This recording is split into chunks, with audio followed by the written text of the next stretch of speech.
আম্মু আম্মু আমি তোমার সব কাপড়গুলো পুকুর থেকে কেচে এনেছি, তার সঙ্গে স্নানটাও সেরে নিয়েছি।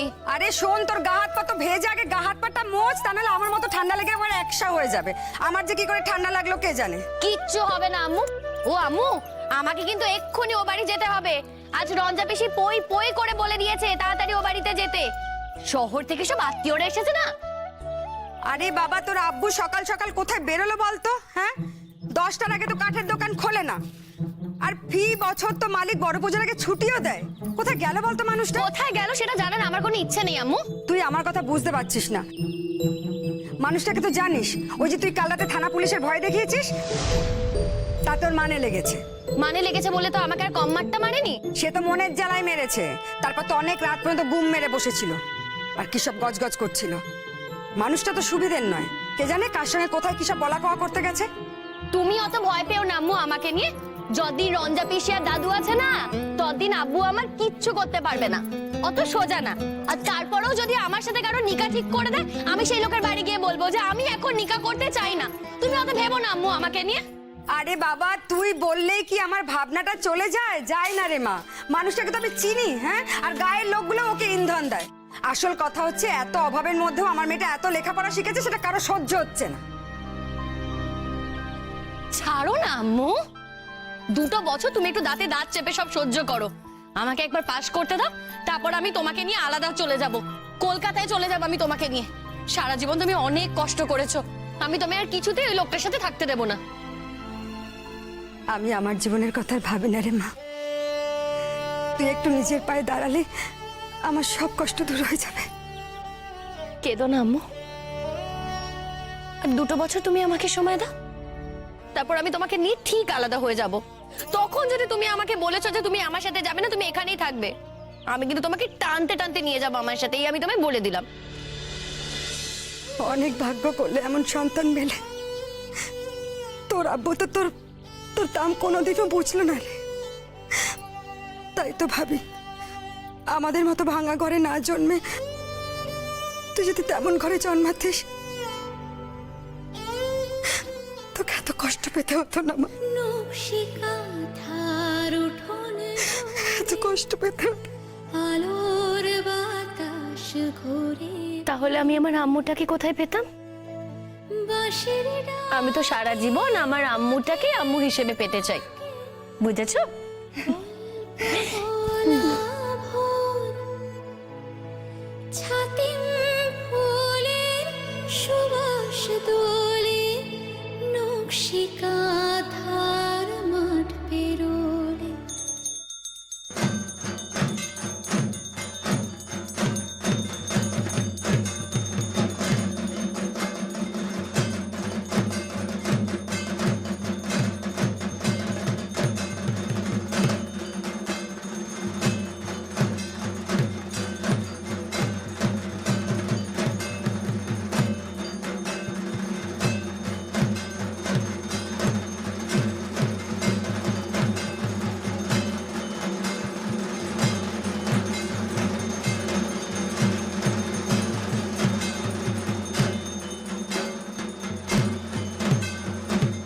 ওং পুণ্যাহং ওং কর্তব্যস্মিন গণপতি আদি নানা দেবতা পূজা পূর্বক শ্রী ভগবত দুর্গা দেবী পিতয়ে বোধন কর্মণি ওং স্বস্তি ভবন্ত ব্রুবন্তু ওং স্বস্তি ভবন্ত ব্রুবন্তু ওং স্বস্তি ভবন্ত ব্রুবন্তু।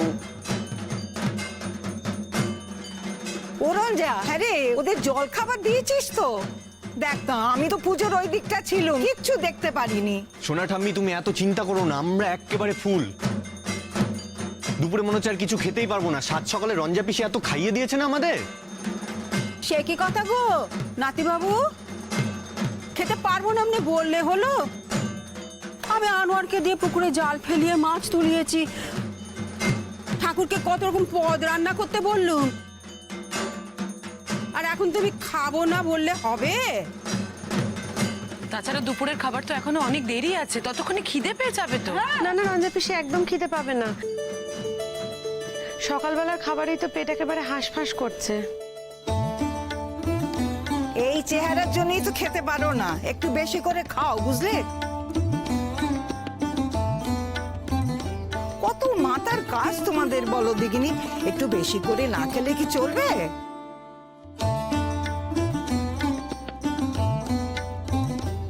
দাদু ভাইকে তো দেখলাম না সকাল থেকে। দাদু ভাই কোথায়?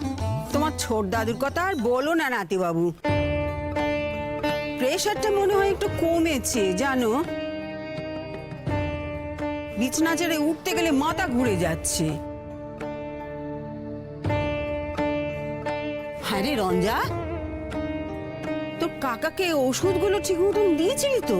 আমি তো 2 দিন এই পুজোর ঝামেলায় নিজের হাতে ওষুধ দিতে পারিনি। কাকামণি মুখে বলছে খেয়েছে, আমার মনে হয় খায়নি। ওষুধ খেতে তো কাকামণি এইরকমই করে। এই দেখো বলি বাড়ির কর্তা, উফ, এই সময় পুজোর সময় শুয়ে থাকলে চলবে? তুমি কিচ্ছু চিন্তা করো না সোনা ঠাম্মি, এতগুলো ডাক্তার রয়েছে এখন এই বাড়িতে, দাদু ভাইকে একেবারে চাঙ্গা করে তুলবো, দেখো না। আচ্ছা ছোট ঠাম্মি, আমাকে একবার নিয়ে চলো না দাদু ভাইয়ের কাছে। দাঁড়া, দেখে এলুম তো ঘুম হচ্ছেন একটু আগে, একটু দেখি ঘুমটা যদি ভাঙে তখন তোমাদের নিয়ে যাব খনি। আর কি বলবো বলো তো, হ্যাঁ শুধু তো প্রেশার নয়, পেটটাও তো গন্ডগোল করছে। এই এদিক ওদিক খাওয়া দাওয়া হয়েছে না, অসময় হয়েছে, অনিয়ম হয়েছে। নিজের শরীর যদি নিজে একটু না দেখে শুনে রাখেন, কার তো চোখে চোখে রাখা যায়। আসলে কি বলো তো ছোট দিদা, শরীর থেকে যদি বেশি ফ্লুইড বেরিয়ে যায় না, তাহলে একটু তো দুর্বল লাগবেই, তাই জন্যই হয়তো। পেটের গন্ডগোলের কোনো ওষুধ দেওয়া হয়েছে? রঞ্জা পিসি, ওআরএস দিয়েছো দাদু ভাইকে? না রে, এখনো কিছু দেওয়া হয়নি। আমি ভাবছি ঘুম থেকে উঠলে তারপর একটু নুন চিনি জল করে দেব। পেটের গন্ডগোলে কিন্তু প্রেশারটা ফল করে যেতে পারে, তাই ইমিডিয়েট ওষুধ পড়া দরকার। কাকামণির তো আবার কড়া ওষুধ স্যুট করে না রে। তবু প্রয়োজন পড়লে তো ওষুধ দিতে হবে রঞ্জা পিসি। ঠিক আছে, আমি দেখে নিচ্ছি, আমাদের কাছে সব ওষুধপত্রই রয়েছে। এইসব হাতুড়িকে দিয়ে টোটকা না করিয়ে বাড়িতে তো সব ডাক্তার রয়েছে, একবার দেখে নিলে তো হয়। ঠিক আছে, খোঁজ নিয়ে দেখি দাদুর ঘুমটা ভাঙলো কিনা। যদি ঘুম ভেঙে থাকে তা তোর মধ্যে ডেকে নিয়ে যাচ্ছি, দাঁড়া। ও ও আনোয়ার, যাই ছোট মা, এই শোনো শোনো শোনো। আরে দাঁড়া দাঁড়া দাঁড়া দাঁড়া, শোন একবার যা দেখিনি ছোটবাবুর ওখানে গিয়ে দেখ ঘুম ভেঙেছে কিনা। যদি ঘুম ভেঙে থাকে আমাদের এসে খবর দিবি, মনে থাকবে তো? হ্যাঁ হ্যাঁ হ্যাঁ, যাচ্ছি যাচ্ছি।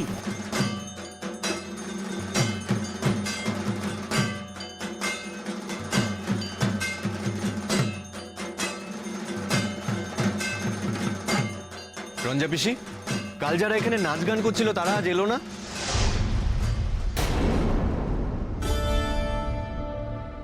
ও ওরা ওরা তো আসবে, কিন্তু শবনমকে তো আমি তাড়াতাড়ি আসতে বলেছিলাম। ও যে কেন এত দেরি করছে কে জানে। দেখ রঞ্জা, তোকে একটা কথা বলছি, পুজোর বাড়ি বলে কথা, ওই মেয়ে এসে ছোঁয়া নাড়া করবে তা কিন্তু চলবে না। ওর তো কোনো তালের ঠিক নেই, ও তো ভুলেই গেছে ওকে, আর তুই ওকে প্রশ্রয় দিয়ে দিয়ে মাথায় তুলেছিস। ও এখন কে সেটা নিজেই জানে না। আমি তো সারা জীবন ধরে এটাই চেয়েছি মা, পারিনি সেটা আলাদা কথা, কিন্তু ভুলিয়ে যে দিতে চেয়েছি সে কথা তো তুমি জানো, জানো তো তুমি।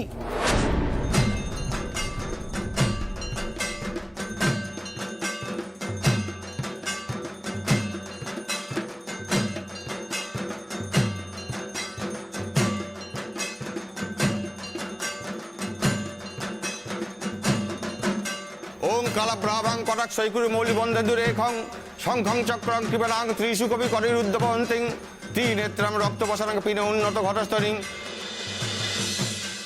রঞ্জা পিসি, এসেছিস? এত দেরি হলো যে? তোকে কাল বলেছিলাম যে আজ একটু তাড়াতাড়ি চলে আসবি, আর এলি দুপুর গড়িয়ে। পিসি আম্মুর শরীরটা না ভালো নেই, তাই ঘরের কাজ সামনে দিয়ে আসতে একটু দেরি হয়ে গেল। তোমার গলায় ওটা কিসের দাগ?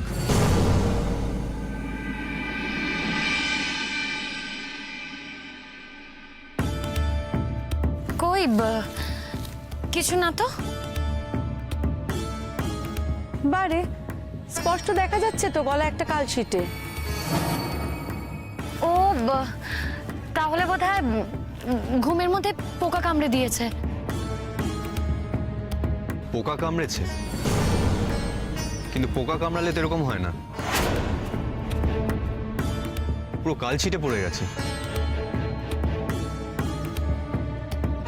দেখে তো মনে হচ্ছে রক্ত জমে আছে। আমাদের মাটির ঘর, পোকামাকড়ের সাথেই বাস, হয়তো ঘুমের মধ্যে কোনো পোকা কামড়ে দিয়েছে। ও পিসি বলো না কি কাজ করতে হবে। ও হ্যাঁ, আলপনা দেওয়ার কথা ছিল তো, চলো চলো আলপনাটা দিয়ে দিই, চলো চলো চলো। চ চ।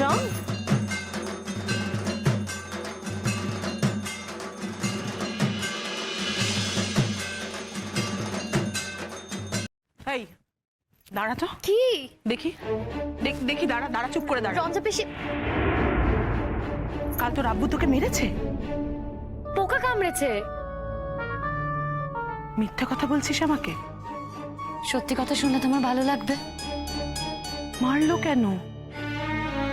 আমার আব্বুর মারার কি কোনো কারণ লাগে নাকি? দেরি করে ফিরেছিস বলে মেরেছে? পিসি, আব্বু মারার জন্য কোনো না কোনো অজুহাত ঠিক খুঁজে নেয়। ছাড়ো না এসব কথা, বাড়িতে অনেক লোকজন আছে, পুজোর দিন।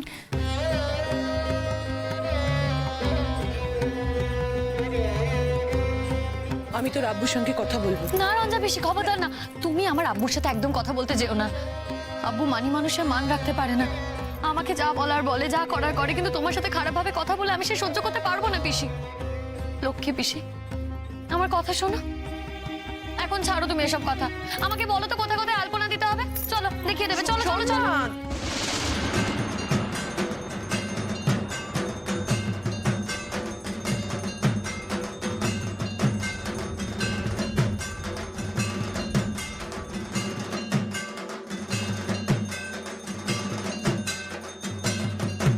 দেখেই তো বোঝা যাচ্ছিল ওটা মারের দাগ।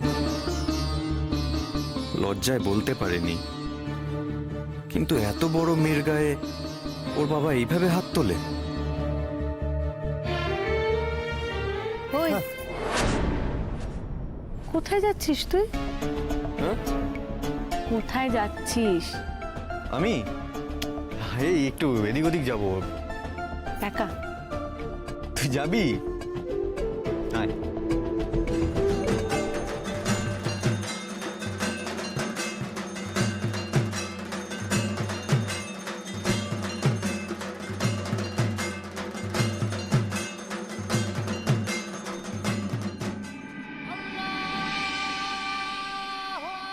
হুজুর, আপনি আমার মেয়ের শাদির একটা ব্যবস্থা করে দিন হুজুর। ওকে আর আমি বাসায় রাখতে চাই না। ওর জন্য না আমাকে একদিন দোজকে যেতে হবে। এত বড় সাহস আমাকে থানা পুলিশের ভয় দেখায়। আর এই সাহস পায় কোত্থেকে জানেন? ওই বড় বাড়ির রঞ্জা আপা আছে না, তার কাছ থেকে। সে তো তার নিজের জীবনটাকে নষ্ট করে ফেলেছে। তার জীবনে তো কেলেঙ্কারি শেষ নেই, সে তো আপনি সবই জানেন তার সম্পর্কে। সে এখন উঠে পড়ে লেগেছে আমার মেয়ের জীবনটাকে নষ্ট করার জন্য। হুজুর, যেমন তেমন হোক একটা ছেলে দেখে দিন হুজুর, একটা ছেলে দেখে দিন। পাড়ায় ইমানদার লোকেদের কাছে আমি আমার মুখ দেখাতে পারি না, নিন্দায় ভরে গেছে। হুজুর, আমাদের ঘরে মেয়েদের লেখাপড়া শিখে কি হবে বলুন হুজুর? লেখাপড়া জানা মেয়েদের কি হয় সে তো আপনি খুব ভালো করেই জানেন। হুজুর, যত তাড়াতাড়ি সম্ভব যেমন তেমন হোক একটা ছেলে দেখে দিন হুজুর, একটা ছেলে দেখে দিন। দেখো রবিউল, এর আগেও তুমি কথাটা কয়েকবার আমায় বলেছো, কিন্তু কোনো ইমানদার পরিবার তোমার মেয়েকে ঘরে তুলতে চায় না। তোমার মেয়ের চালচলন ভালো নয়, বেসরম, তার উপর আবার ডাক্তারি পড়ছে। সেই জন্যই তো আপনার কাছে ছুটে এলাম হুজুর। আমার ইমান যাচ্ছে, দুজকে থাকার ভয় আমায় তাড়া করে বেড়াচ্ছে। আমার মেয়ের একটা গতি করে দিন হুজুর, একটা গতি করে দিন। আচ্ছা দেখছি, কাল আমি অন্য গায়ে যাচ্ছি, নদীর ওপারে। সেখানে আমার এক চেনা ঘর আছে, তবে ছেলের বয়স একটু বেশি, দুটো বাচ্চা রেখে বউ মরেছে। ও সংসারটা সামাল দেওয়ার জন্য একটা মেয়ে চাইছিল। আর ওখানে ওই কেতাব টেতাব সব ছেড়ে দিয়ে ওই সংসার সামলাতে হবে আর ছেলে মেয়ে মানুষ করতে হবে। 2 বাচ্চার বাপ, বয়স কত হুজুর? তা হবে 40-45। হিরের আংটির আবার বাঁকা সোজা, বেটা ছেলের আবার বয়স। তোমার মেয়েকে তো কেউ বিয়ে করতে চাইছে না, তুমি আবার বাদ বিচার করছো। না বাবু, আমার কাছে এসো না, অন্য কোথাও যাও, অন্য কোথাও যাও। হুজুর হুজুর না, আপনি আমাকে দূরে ঠেলে দেবেন না হুজুর, আমাকে দূরে ঠেলে দেবেন। আচ্ছা আচ্ছা আচ্ছা, বেশ বেশ, আপনি যা বলবেন আমি তাই শুনবো হুজুর। সত্যি তো, হীরের আংটির আবার বাঁকা সোজা কি? ঠিক আছে হুজুর, আপনি গিয়ে কথা বলুন, তারা যদি রাজি হয় আমি রাজি। বেশ, আমি তাহলে কথা বলে দেখছি।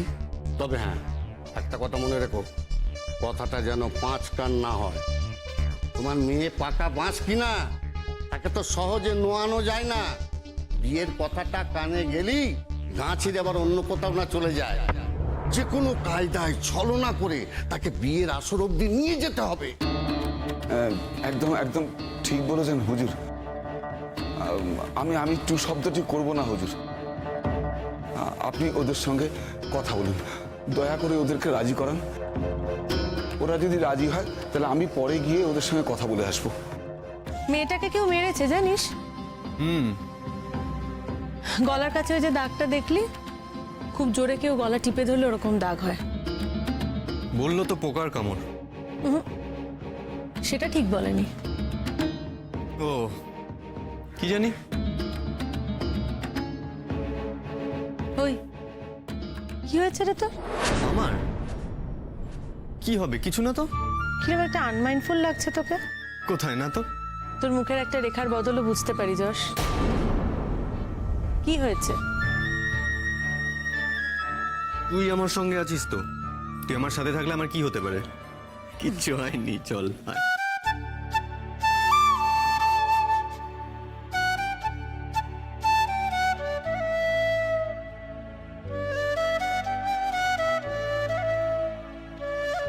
আচ্ছা, তোমার মেয়ের কোনো ছবি আছে? ছবি? ছবি তো এখন আমার কাছে নেই, তবে ওই বাড়ি থেকে এনে দিতে পারি। ওই রঞ্জা আপা আছেন, উনি আমার মেয়ের কিছু ছবি তুলেছিলেন, সেখান থেকে 2-1টা এনে দিতে পারি। আচ্ছা শোনো, আমি কিন্তু বিকেল বিকেল বেরোবো, তার আগে তুমি আমার কাছে ছবি পাঠিয়ে দাও, দেখি কি করতে পারি।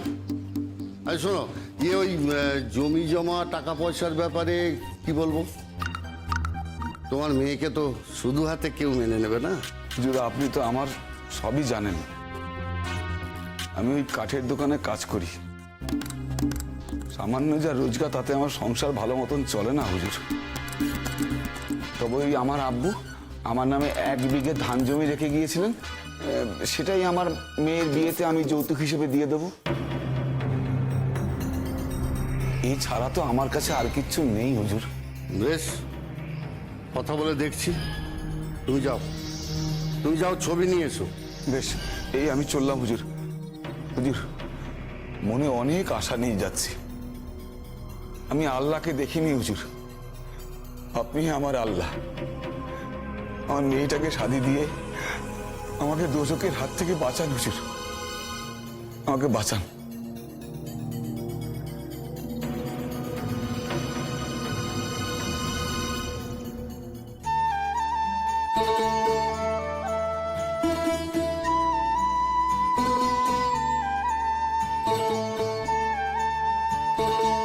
সত্যি শবনম, তোর আলপনা তুলনা হয় না রে। কে শিখিয়েছে শুনি? শোন, এগুলো না শেখানো যায় না, নিজের ভেতরে না থাকলে হয় না। আর যদি শিখিয়েও থাকি তাও বলবো গুরুকে মেরে দিয়েছিস। তোর হাতের যা আলপনা না, আমার আলপনা তার ধারে কাছেও হয় না এখন। কি সুন্দর আঁকার হাত তোর। তুমি থামলে পিসি? তুমি কি কোথাও আঁকা শিখেছো? আঁকা বা শেখা যায় নাকি? কোনো স্কুলে গিয়ে আমি কিছু শিখিনি, তবে যা শেখার এই রঞ্জা পিসির কাছ থেকেই শিখেছি। আমাদের গ্রামের ছেলে মেয়েদের তো নানান কিছু শিখিয়ে থাকে রঞ্জা পিসি।